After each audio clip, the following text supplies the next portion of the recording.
you've had your rest from show business, sabi mo na nga you concentrated on other things, and whether you liked it or not, maybe it gave you the chance to think about things lately. Can you share some of those things to Not us? much. Pero na, wala pala. No, really. It's, Enjoying the time. siguro it's more of not being afraid to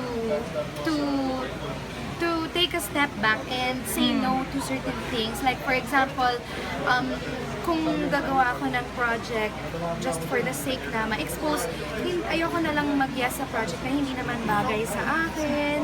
Ayoko naman din na ma-shortchange yung audience na parang ayaw nila yung ginawa ko. Of course, pag may time na maganda yung dumating sa akin, I would love to make the audience happy.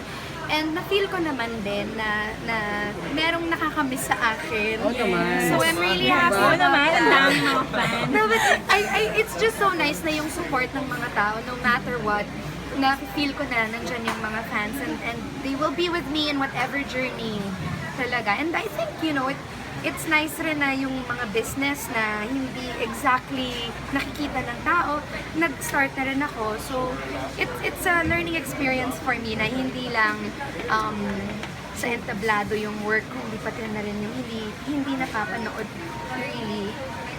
If you were to, my final question, if you were to have a mantra for 2016, what would that be? Just one word. 2016? Yeah. Believe that it is going to be better than you ever imagined.